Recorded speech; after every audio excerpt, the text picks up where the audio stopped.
Hey everyone, welcome to the show. Ever get that feeling like someone who's passed on is trying to reach you? Well, that's kind of what we're diving into today with Remember I Love You by Claudia Carroll. It's a women's fiction novel with some humor and a bit of romance too. So if that sounds up your alley, hit that like button and subscribe. You can find the Amazon link in the description below. Today we're going to unpack the lives of Connie. She's an actress dealing with the loss of her mother. And then there's Lucasta, a famous author, who finds out she's got a pretty special gift. You know what's really interesting about this book? It's how Carol approaches grief. Like, it's not this one-size-fits-all experience, but something totally unique to each person. Take Connie, for example. She's not just dealing with the loss of her mom, but also with the possibility of losing her childhood home. Every room holds memories of her mother. So it's not just emotional loss, but almost like a physical one, too. Oh, absolutely. Losing that physical space must make the grief so much harder. And then you got Lucasta. On the surface, she seems to have it all: fame, fortune, but deep down, she's searching for something more. Right, and that search leads her to this really unique place, the Bereavement Cafe. It's not your average book club, that's for sure. Just imagine a whole room full of people, each with their own story of loss. And they're all there because they need to connect, they need to find meaning. It's like a little snapshot of how we all cope with death. You've got some folks clinging to logic, others find comfort in sharing their stories, and then there are those who are open to something a little bigger. Exactly. And it's in this setting that Carol starts to introduce the idea of signs. Remember that woman who's struggling with where to scatter her parents' ashes? Her parents were totally different people, even when they were alive. It really makes you wonder, are our loved ones still influencing us, even in small ways? It does. Are we the ones looking for signs, or are they finding us? And that's where Lucasta's story takes a fascinating turn.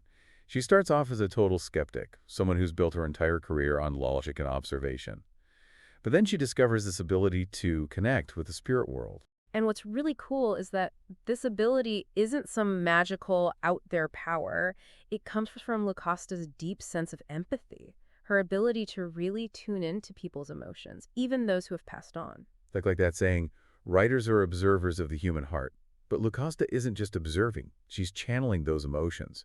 And this creates such an interesting dynamic with her assistant, Phoebe.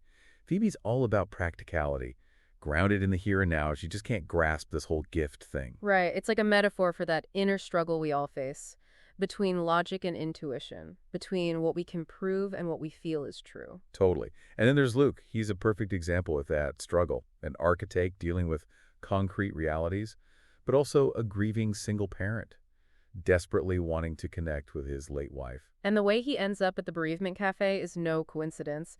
It's all thanks to his daughter's school principal, Stella, who, by the way, is also on her own grief journey. It's like Carol is hinting that sometimes. We need a little push to face our deepest fears and desires. Like the universe is nudging us in the right direction. Exactly. And that's where part one ends. With Luke about to walk into the Bereavement Cafe, a place that challenges everything he thinks he knows. So Luke walks into this Bereavement Cafe. It's already like buzzing with all these emotions, all this anticipation. He's thinking he's going to find this room full of people just drowning in sorrow, looking for any kind of comfort. But it's not like that at all. There's this whole mix of people there, all trying to figure out loss in their own way. Yep. And he's not exactly thrilled to be there, is he? I mean, he's so skeptical, like this is just a distraction from his real problems, work deadlines, all the single-parent struggles. It's like he's trying to shove his grief in a box and forget about it. Totally. But then something happens during Lucasta's seance, and it's not the spooky stuff that gets to him, it's this one little detail. Lucasta mentions his late wife, Helen, and their daughter, Amy, by name. I mean, there's no way she could have known that. Whoa. It's like his whole logical world just cracks open a little. Suddenly he has to face the possibility that maybe, just maybe, there's more to this whole thing than he thought.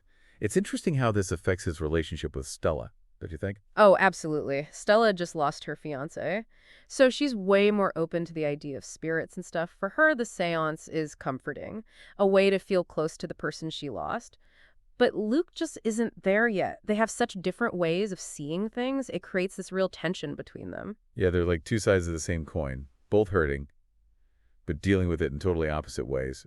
As they get closer, you can see Luke's starting to question his own beliefs. What I find fascinating is that Carol doesn't make Lucasta perfect. She doesn't always connect with the spirits. Sometimes she gets distracted or anxious, and it messes things up. It makes her feel more real, Like even someone with these crazy gifts is still human. Totally. Remember that scene where she's supposed to be channeling messages, but she starts talking about golf clubs? Like, out of nowhere.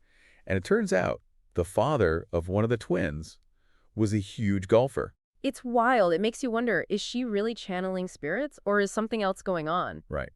Carol keeps you guessing. Is it coincidence or something deeper? Exactly. And that's what makes the book so good. It makes you think about your own beliefs, about life after death. It doesn't give you all the answers, but it makes you ask the questions. And those questions affect all the characters, not just Luke and Stella, but Connie too. She's still desperate for a sign from her mom. Oh, Connie's grief is just heartbreaking. It's so raw. She's clinging to those phone calls, those little hints of connection. And when the calls stop, it's like she's lost her only hope. It's tough to read, for sure. But then Luke steps in. He offers her this simple act of kindness. It's such a small thing, but it means so much. Yeah, that scene really gets to you. It shows how much Luke has grown. He's starting to see past his own pain. He's realizing that they're both in this together. He doesn't try to fix things. He just lets her know he understands. And you can see this change in how he treats his daughter, too. Remember that fight with his sister, Claire? He was so wrapped up in work, he totally missed Amy's emotional needs. But after the seance, he makes this effort to be more present, more involved. I think the Bereavement Cafe really opened him up. It helped him see past his own grief and realize how important it is to connect with people, especially the ones you love. It shows how grief can be this awful, painful thing, but it can also make you grow, make you a better person. And speaking of change, Connie gets this amazing opportunity, a chance to star in a movie based on Lucasta's book. Carol is so clever with how she weaves these storylines together. It's not just a coincidence that Connie gets this role, this struggling actress. It's a role that connects her back to her mother, to Lucasta, and ultimately, it's a path to healing for her. It's like the universe is putting all the pieces in place. Right. And as Connie preps for the role, Lucasta hits some bumps in the road, putting the Bereavement Cafe before her career. It backfires on her big time. Her career's hanging by a thread. And then to make matters worse, Phoebe quits. Oof.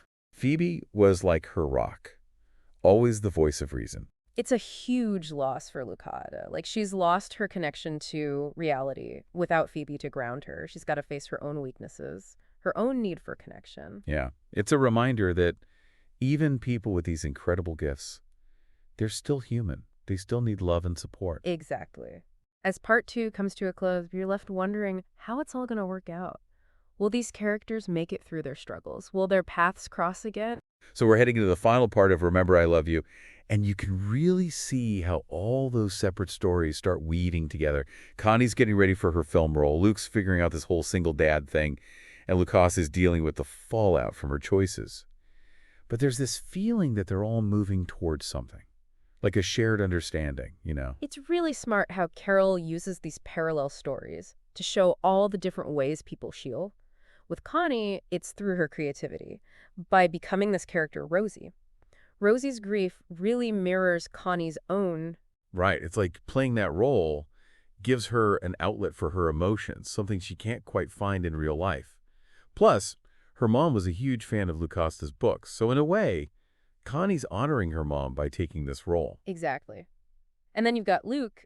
His healing comes from being present, letting go of all that guilt and pressure he's been carrying, just enjoying being Amy's dad. Like that scene at the zoo with Amy and his nieces, it's not just a fun day out. It shows him choosing joy over obligation. He's finally allowing himself to be happy, to move forward without forgetting the past. And that opens him up to a new relationship with Stella. They both understand loss, and that becomes a bond between them. It's so interesting how their relationship contrasts with Lucasta's struggles. She has this amazing gift, but she still has trouble connecting with people on a personal level. Putting the Bereavement Cafe first, it really hurts her career. And her relationship with Phoebe, it's like a reminder that even people with extraordinary abilities can mess up. Yeah, it's like she's so focused on the spirit world that she forgets about the people right in front of her. But even when she makes mistakes, she grows from them. Like when she goes to LA to smooth things over with the film people, she has to face her own flaws, her need to be in control. And it's in those moments where she's vulnerable that you really see her true character. Remember that scene in the airport? She's totally lost and confused, but instead of freaking out, she connects with this airport worker. and he helps her out. It's a little reminder that kindness can pop up anywhere. It shows that human connection can overcome anything, no matter the differences. As the story wraps up, you see all these characters coming together, their paths crossing in these really meaningful ways. That last Bereavement Cafe meeting is so powerful. Lucasta comes back, not as a medium, but as a friend. She wants to support Will.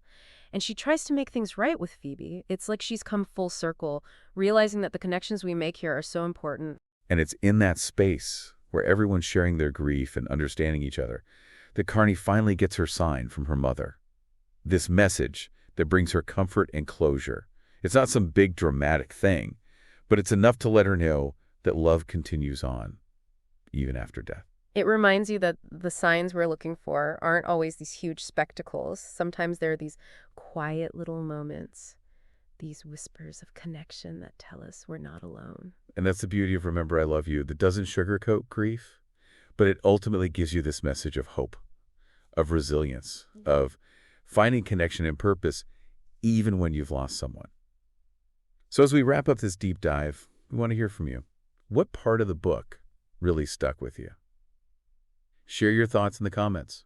And don't forget to like and subscribe for more dives into the human experience. Thanks for joining us.